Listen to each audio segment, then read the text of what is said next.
Hey guys, Ames here. I'm coming back to you once again with another Caffeinated Ramblings, this time covering my top 5 games of this upcoming year. So this will be a personal list, I want to make that very clear, a personal list of my top upcoming games of 2021. So if your game's not on there, apologies, this is my list. So we've got coffee, so let's begin. Okay, so at number 5, we've got Mass Effect Legendary Edition. So this is the collection of the first 3 Mass Effect games. We don't talk about the 4th one. Covering the exploits of Commander Shepard as he traverses the galaxy trying to stop the impending Reaper invasion.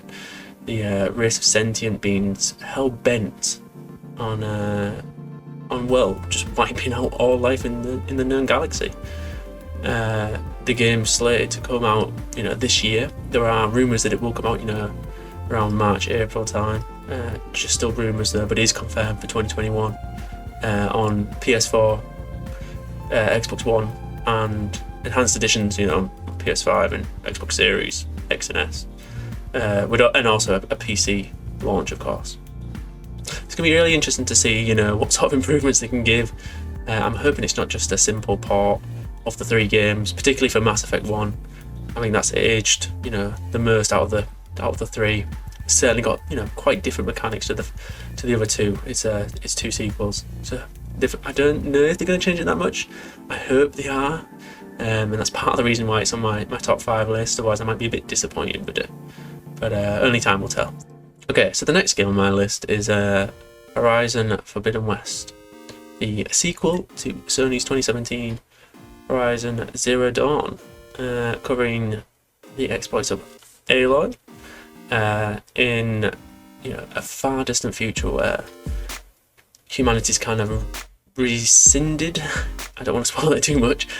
Rescinded into a more tribal sort of state, but we have massive machine creatures and dinosaurs stalking the land, so quite juxtaposed in that sort of sense. The game is slated for 2021. No, as of yet, I think we're looking probably towards the second half of 2021.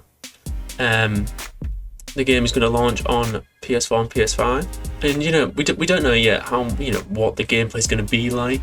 I think it will be very similar to the first one, that action adventure sort of style. Very good combat, fighting against machines. I do believe they are though talenting this underwater exploration, which will be interesting to see where they go. I think the big other thing as well is, with this being a PS4 and a PS5 game, not just a PS5 game, it's going to be interesting to see what they can do. I feel like a lot of expectations of the game might fall short if it had also been on PS4. Not being able to take advantage of that much faster drive, SSD styled M.2 drive on the PS5 might hinder what they put in the game, so we'll have to wait and see. Here's fingers crossed that it's going to be a fantastic one yet again. Okay, so next up is Persona 5 Strikers, which is a sequel to Persona 5, not Persona 5 Royal, the new edition of Persona 5 that we got this year, but the original 2017 Persona 5, which is set. It's going to be set 6 months later after the events of the original game. Now, the game will be very different from the original Persona 5 though. It's not actually been developed by Atlas, it's been developed by Koei Tecmo and the team over there, in the sort of Dynasty Warriors style, very similar to Hyrule Warriors and stuff like that. Although I am led to believe that it's the least Dynasty Warriors style of these spin-offs that they've done so far, that it will incorporate a lot of Persona 5's turn-based, gameplay, but mixed in with the hack and slash seen in these Dynasty Warrior games.